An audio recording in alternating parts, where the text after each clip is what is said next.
ભારત દેશના વડાપ્રધાન નરેન્દ્ર મોદી દ્વારા સ્વતંત્રતા પર્વ નિમિત્તે 8 ઓગસ્ટથી 15 ઓગસ્ટે હર ઘર તિરંગા અભિયાનનું આહવાન કરવામાં આવ્યું છે અને સમગ્ર દેશવાસીઓને આ તિરંગા યાત્રા કાર્યક્રમમાં જોડાવા અપીલ કરાઈ છે, જે અંતર્ગત વડોદરા જિલ્લાના સાવલી તાલુકામાં 15મી ઓગસ્ટે જિલ્લા કક્ષાએ સ્વતંત્રતા પર્વની ઉજવણી થનાર હોય કે તે પૂર્વે વહીવટીતંત્ર, નગરપાલિકા, નગર તાલુકા ભાજપા પરિવાર, સાવલી પોલીસ અને નગરની વિવિધ શાળાઓના વિદ્યાર્થીઓ, નગરજનો સહિત તિરંગા યાત્રાનું દેશભક્તિના માહોલમાં ભવ્ય તિરંગા યાત્રાનું આયોજન કરવામાં આવ્યું હતું। સાવલી તાલુકા શાળાએથી ધારાસભ્ય કેતન ઇનામદાર દ્વારા આ તિરંગા યાત્રાને પ્રસ્થાન કરાવાઈ હતી કે જે નગરના મુખ્ય માર્ગો પર ફરી પરત સાવલી તાલુકા શાળાએ પૂર્ણાહુતિ કરાઈ હતી। આ પ્રસંગે તાલુકા મામલતદાર, નગરપાલિકા ચીફ ઓફિસર, પ્રમુખ નગર સેવકો, કર્મચારીઓ, પોલીસ કર્મીઓ, શિક્ષણગણ, વિદ્યાર્થીઓએ તિરંગા સાથે દેશભક્તિની ભાવના વ્યક્ત કરી હતી।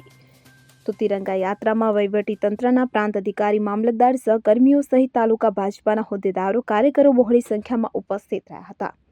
આજે સાવલી નગર અને સાવલી તાલુકાની અંદર સાવલી તાલુકા, સાવલી નગરના નગરજનો અને તમામ મારા વાળા બાળકો આજે તિરંગા યાત્રાની અંદર જોડાયા હતા। આજે દેશ આઝાદ થયે જ્યારે અમૃત મહોત્સવ ચાલતો હોય અને 79મું વર્ષ જ્યારે આપણો આઝાદીનું હોય ત્યારે દેશના તમામ નાગરિકો વતી હું તમામને આઝાદીની શુભેચ્છાઓ આપું છું।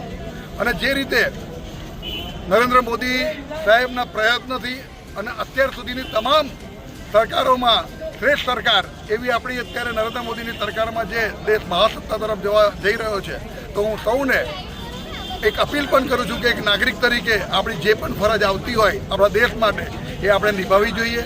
નાગરિકત્વ એ ખૂબ મહત્ત્વની વસ્તુ છે અને આપણા દેશના નાગરિક તરીકે આપણને ગૌરવ થાય છે કે આપણે ભારત દેશના નાગરિક છે। ત્યારે આજની આ યાત્રાની અંદર જે પણ લોકો જોડાયા છે એને હૃદયથી હું ખૂબ શુભેચ્છાઓ આપું છું અને એમનો આભાર માનું છું। ઇકબાલ લુહાર સાથે CN24 ન્યૂઝ સાવલી।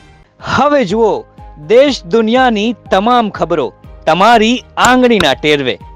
ઉઠાવો મોબાઈલ અને Google Play Store પરથી ડાઉનલોડ કરો અમારી CN24 ન્યૂઝ મોબાઈલ એપ।